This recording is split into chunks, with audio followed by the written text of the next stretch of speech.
বাংলাদেশের পাশাপাশি রাজ্য নানা কর্মসূচির মধ্য দিয়ে উদযাপিত বাংলাদেশের বিজয় দিবস। প্রতি বছরের মতো এবারও আগরতলাস্থিত বাংলাদেশ সহকারী হাইকমিশন কার্যালয়ে দিবসটি উপলক্ষে অনুষ্ঠিত হয় নানা কর্মসূচি। সকালে দূতাবাস প্রাঙ্গণে বাংলাদেশের জাতীয় পতাকা উত্তোলন, শহীদদের স্মরণে বিশেষ প্রার্থনা সভা, চিত্র প্রদর্শন সহ অনুষ্ঠিত হয় আলোচনা চক্র। গুচ্ছ এই কর্মসূচিতে উপস্থিত ছিলেন রাজ্য বিধানসভার উপাধ্যক্ষ রামপ্রসাদ পাল সহ প্রাক্তন অধ্যক্ষ বিশিষ্টজনেরা। প্রতি বছরের এই বছরও যথাযোগ্য মর্যাদার সঙ্গে আগরতলাস্থিত বাংলাদেশ সহকারী হাইকমিশন উদযাপিত হয় বাংলাদেশের মহান বিজয় দিবস।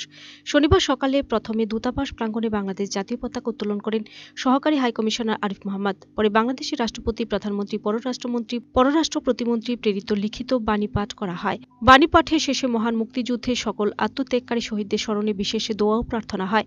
এরপর প্রদর্শিত হয় বিজয় দিবস উপলক্ষে নির্মিত প্রামাণ্যচিত্র। জাতীয় স্মৃতিসৌধ বাংলাদেশের জাতির পিতা বঙ্গবন্ধু শেখ মুজিবুর রহমানের প্রতিকৃতিতে পুষ্পস্তবক অর্পণ করে মুক্তিযুদ্ধের সকল আত্মত্যাগকারী শহীদদের স্মরণে 1 মিনিট নীরবতা পালন করেন অনুষ্ঠানে অংশগ্রহণকারীরা।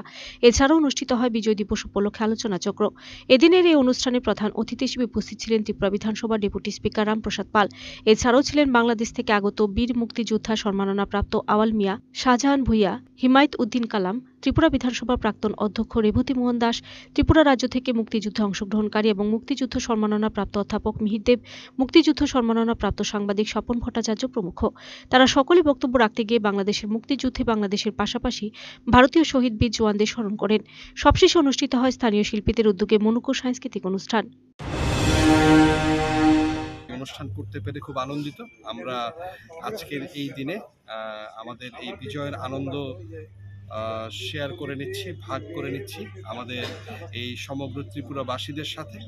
আমরা গভীরভাবে অভিনন্দন জানাচ্ছি এই ত্রিপুরা রাজ্যের সকল সর্বস্তরের জনগণকে, যারা 1971 সালে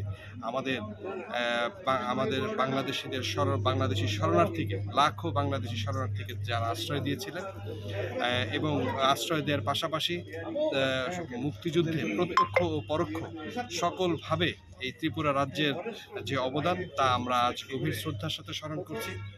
আমরা এই দিনে গভীর শ্রদ্ধার সাথে স্মরণ করছি এই মহান মুক্তিযুদ্ধে নিহত 30 লাখ শহীদ বাঙালিকে, 2 লাখ সম্ভ্রমহারা মা বোনকে আমরা গভীর শ্রদ্ধার সাথে স্মরণ করছি।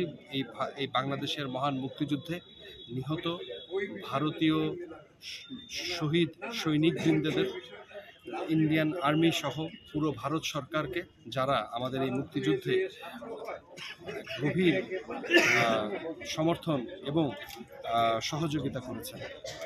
আমি শ্রদ্ধাভরে স্মরণ করছি সর্বকালের সর্বশ্রেষ্ঠ বাঙালি, জাতির পিতা বঙ্গবন্ধু শেখ মুজিবুর রহমান, যিনি ছিলেন আমাদের এই মহান স্বাধীনতার মহানায়ক, যার নেতৃত্বে আমরা বাঙালি জাতি একটি দেশ পেয়েছি।